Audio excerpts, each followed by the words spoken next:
And hello everybody! Welcome back again to another video! Luto-luto na punta. Luto session. So nato dari isda.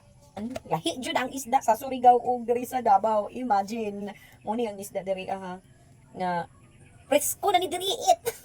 Presko na ni diri. Pag dito kag Surigao, dubok ni dito it.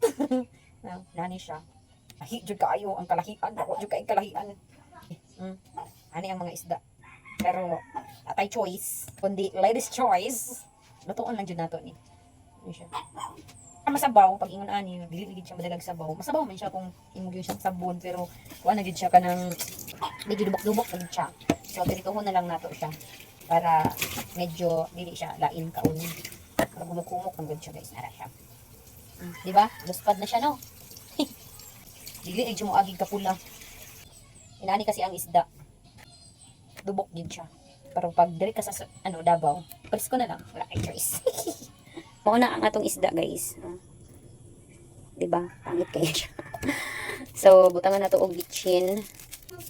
Kay ato siyang puree silhuan. Pritohon lang nato ni siya, guys, kay murag dubok-dubok ni siya tanawon. Tapos after that, we will put a asin. Nani naman ko mag pirito. Asin. Tapos ma-mix ang everything, ang tanan makatilaw sa asin. Every part po. So, wait lang, muragdako tayo ang isa. So, ikat na to ning head. Muragdako ra kay siya. Medyo habol-habol ang atong kutsilyo. But we can handle it. That's why makaingon jud ko guys og kanang magulig og Surigao dito jud ko makakaon og kanang fresh nga isda. Okay. Aside sa fresh, aside sa presko or fresh pa siya. Ano po siya? Barato. Kay duol man og dagat. Oop. Diba? Isa mo siya kadugmok. Ugasa na po siya utro. Ano na lang guro, okay na siya. Uy. Kaya mo ta mag-wild. So, butangan ako utro siya og asin. And also the bitchin. Tapos, namantay kanya-kanyang way kung saan magluto og nani ang ko og suka. Suka nga no, para mawala ang lansa. Tapos dugay pod madaot ang pirito pag dili pa siya mahurot. I mean, dugay maging madaot pag pirito kon, pero mas lasa siya guys pag gibutangan siya og suka. As I said, lahi-lahi taog paagi sa pagluto. So mao po ni ako so dili magbuot ha. suko. So this time kay magpirito na ta. Ato sa siyang ihumol gamay. And prepare sa kantalaha for the pirito session. Right guys, and there you go. Ang ato ang oil is medyo gahi. Hinit na good siya. Gahi. Uy, asa naabot mo kagahi. So, ibutang na nato ang mga fishy na to. Fishy! There you go for the first one. Bigat ko sa pagkahinda guys. Pero, yun lang. Another one. Makanakit na rin. Kasi siya ay nakitful. Op! Ipahuli na nato ang head part. Kay parang takupon niya ang isa ka tawag niya? Kakalahaan.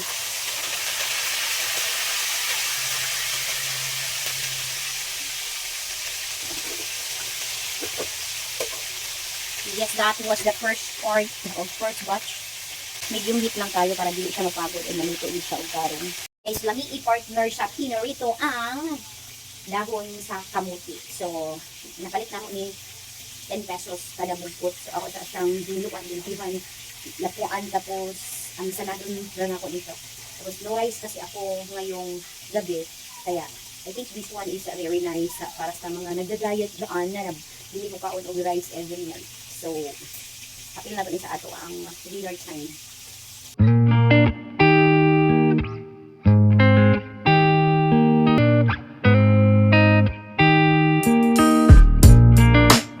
Alright, magbaliho na nato siya guys. Kaya, ito na ang other half.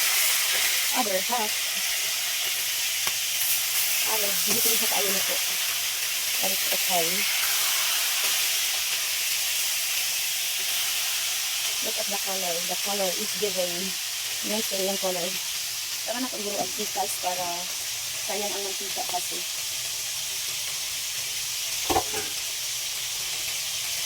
Ano natin isang isa pa. One more.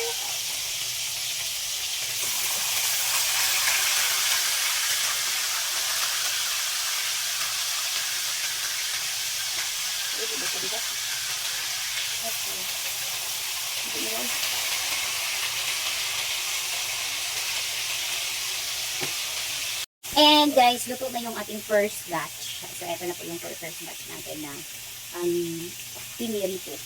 Isa sa pinirito ng ganahan guys, kanang luto, hindi siya the whole part pikas-pikas sa fish.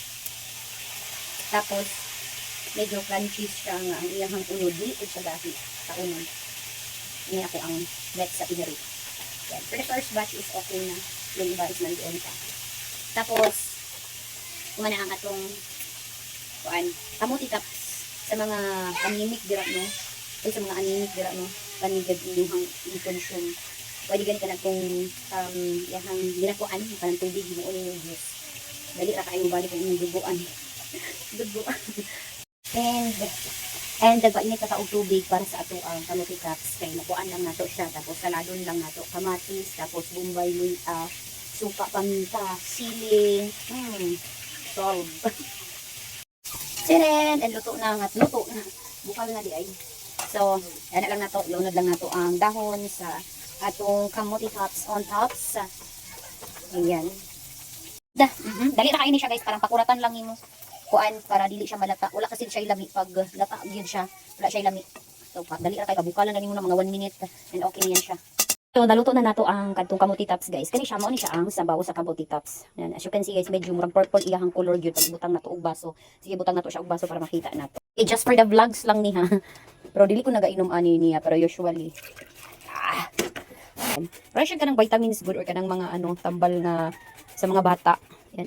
Ang iyang baho kay amoy kamuti tops kanang iyang baho sa Syempre kamuti tops man siya mo ni siya guys. Pwede nimong imnon tapos kanang asukal o gatas and imnon na nimo siya. Mo ni siya grabe ni siya maka kasi mga anemic dira mo ni isa sa pwede ninyong buhaton or pwede ninyong kung kamo anemic. Ayan. Na siya udaghan siya kayo. Dili na nako siya imnon guys. Ito lang siya gipakita ba. Ayan siya. Mo ni siya ang iyang color. Actually lami siya tan-awon wala siya og kanang juice nga grapes nga 8 o'clock. Ayan siya. Ina iyang color. Ma-relate yun mo siya sa juice nga 8 o'clock. Karang grapes nga mga ingon ana nga mga juice. But still, dili na to siya imnon kay okay pa man atong dugo. Lumalaban pa. And yes, so mauna ni siya ang ato ang kamuti tops. Ibutangan ako siyang pipino guys. Ayan, ilupad sa hangin. Okay, tapos butangan ako siya og kaning paminta nga durog. Tapos imikos-mekos natin. Uy, palihog sa kung suka. Butangan ako siya og suka guys. Nakalimot ito butang og suka. Sa mga dili nagakaon ani no, mawag ni siya isa sa kanang lami sa salad. Healthy food. Unlike sa mga processed food yun good tapos usog ay makadaot sa lawas. Kani siya kay affordable, gamay ra kagastuhon kung kani imong sudaanon. Tapos lami na pud siya. Siguro dili mo gud ta parehas o panglasa ba na mga uban ani nga dili pud ganang hamukaon ani. Pero kung ako sa inyo guys, you should try this one. Lalo na sa mga naga-diet dira one of the best food na pwede natong ginakaon. Lalo na pag dili ka mag-rice. Si cucumber kasi kay detoxifying na siya.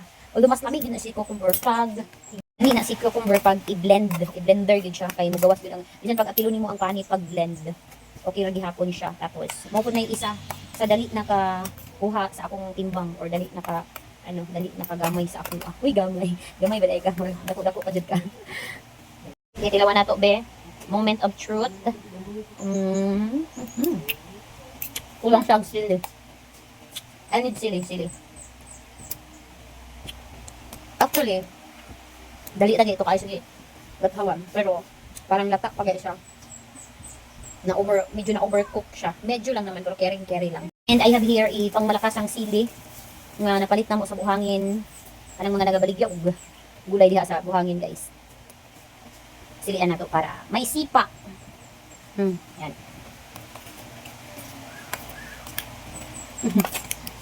Tignan natin ha kung this time how about kung may sili na. And okay, there you go. Let's try it. Mix natin lahat yung isang combination with the sili and also the kamuti tops and the cucumber and the lamas itself. Uy! Kadaghan ng chika. Sige daw, tirawan. Ah. So lami.